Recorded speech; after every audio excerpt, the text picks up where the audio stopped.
G'day viewers, how are you? I hope your weekend's treating you well. Yes, this is another weekend edition of TFU, but I swear, I was definitely all geared up to do Totally Fucked Up Friday on Friday, but I thought stuff was going to happen. See, by Thursday my time, the internet was alive with people going, P-tape, P-tape. I thought, why are we suddenly bringing this up? Oh, because of the raid on Trump's lawyer's office. Michael Cohen, the guy who has openly admitted to doing a payoff to Stormy Daniels, he says Trump had nothing to do with it. But he has clearly implicated himself, and so there's a raid in his office. People go, we're going to get confirmation of the P-tape. And I thought, okay, Trump is probably going to go ballistic and do something really stupid on about Friday, American time. So I waited. And while he did mouth off a lot about this, he didn't do anything exceptionally stupid. I mean, he ordered a missile strike on Syria. But to be fair, and you might be surprised I want to be fair with Trump, but you can't blame him for that because all the Western allies were in on that. Like, the only one really opposed to it who counts was Russia. I mean, sure, Iran say they didn't like anyone listens to Iran. Apparently China weren't completely on board either, but I don't regard China as belligerent on this topic. But yes, the rather forceful comments made by Russia were a bit scary. So this airstrike happened, and the weirdest thing to me about this is apparently a bridge too far for the Trumpsters, the alt-right crowd, because the one delusion they had hung onto was that Trump wouldn't be a foreign interventionist. They said, Clinton's going to start a war. Trump says he won't. It's like, I'm sorry, the instant you want something sort of macho and warlike, you honestly thought Trump was going to behave with any integrity? It's been so funny watching really high profile former Trump supporters going, oh, that's it, he just lied, and oh, we're going to have World War III. But seeing them say things that everyone said would happen, as in Trump would lie, he's completely self-serving, nothing he says means anything, he won't stick to anything that he states as a core principle. Everything everyone said, but this lot were in denial about. Now they're going, wait, apparently that's all true. Welcome to the show, kids. Welcome to the show. But it's funny because everything, people like me, as in vaguely decent humans, who don't like about Trump, the fact that he opened the gates for blatant racism, bigotry, misogyny, and general fuckwittery, that's what they wanted. That was all good news. And to be fair, Trump promised all that all the way through his fucking campaign. But yeah, the whole bombing Syria, too much. I'm not saying I'm in favour of it, by the way. I'm just saying I find it really amusing that these people are suddenly disillusioned that such a self-serving prick like Trump would not stick to anything he said. Besides the fact he said multiple times in the campaign how he was pro-military and yeah, America's strong. But, whatevs, seeing these people apparently jumping boat now is like,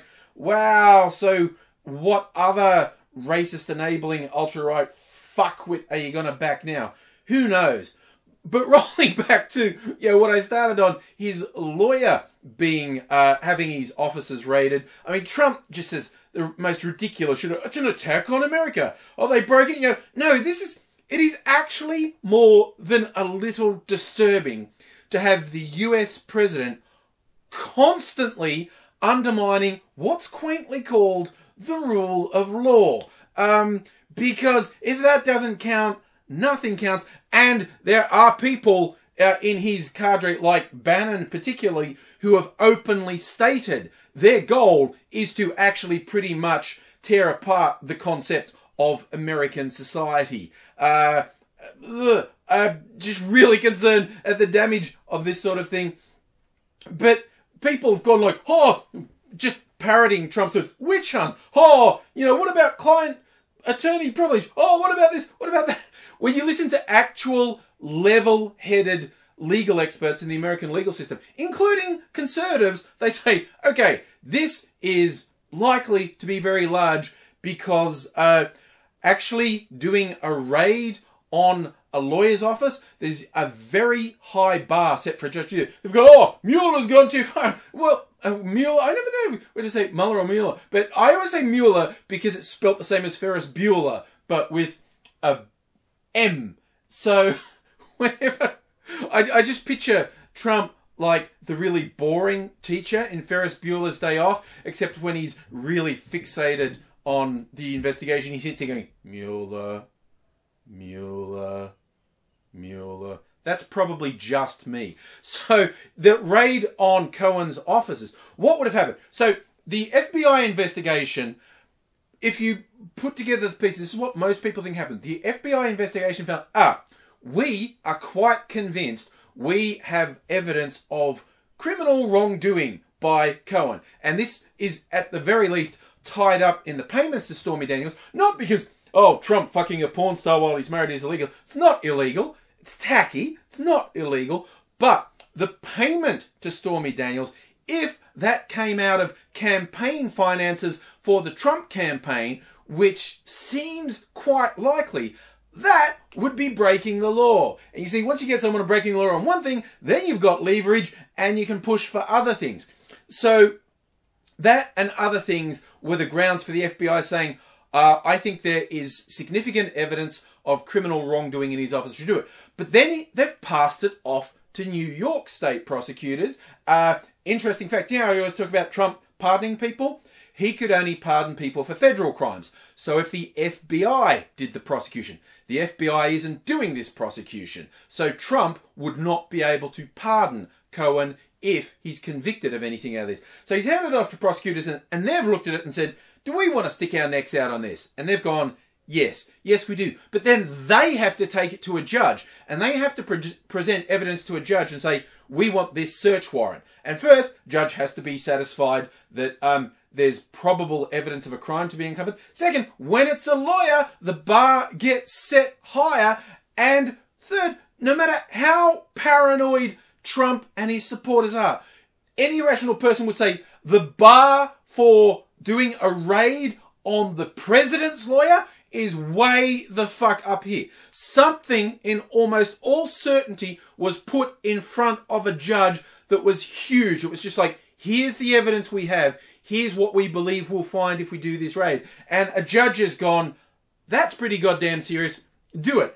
And see, if this gets any traction at all on Cohen, this is potentially far more damaging for Trump than the FBI investigation into Russian collusion. Because although I am one of the people who thinks that happened, an illegal level of collusion happened between the Trump campaign and Russians seeking to influence the election, but that's a little nebulous. Like, where's the line between having a chat and criminal collusion? That could be difficult to actually prove. But Cohen has been Trump's business lawyer for a long time, and he's going to have records of all the Trump business dealings. And if you don't think Trump has been engaged in horrifically dodgy activity through his businesses for years, you're either very naive or just willfully ignorant. And if anything comes out of that, that could be much more damaging to Trump and crew than anything the FBI uncovers to do with Russian collusion, which would explain why Trump is losing his shit. And I swear, the stuff I'm reading just keeps getting funnier and funnier because the White House has lost a lot of people on the legal counsel front, and Trump is having enormous trouble getting someone to represent him now, which on the face of it is utterly absurd. Lawyers never seem like, you know, the highest integrity people, do they? You know, I was going to say, no offense to the lawyers watching. I don't think any lawyers are watching.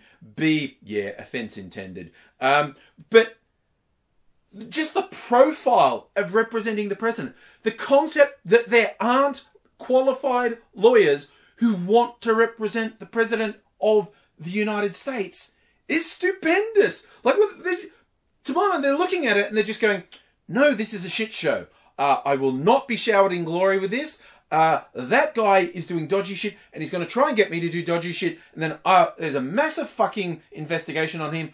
I don't want to get dragged down with that. Fuck that noise. Not doing it. The story's coming out, and because his administration has leaked like a sieve since day one, and the stories coming out of the White House go even further than that, that most of his aides in the White House don't want to offer him any advice for fear that they then get dragged into an investigation. Because I think at this point, they're all assuming their phone calls are being listened to. When you see the people who have been charged up to this point, and you know that their phones would have been recorded up to that point, no one wants to go on record apparently of saying, Mr. President, I think you should do this, in case shit blows up and they get implicated. Well, you told the president to do that and that turned out to be illegal. So apparently everyone's just talking around going, I don't know, which kind of works in with his narcissism anyway. They could just say, when he says, well, what should I do? They go,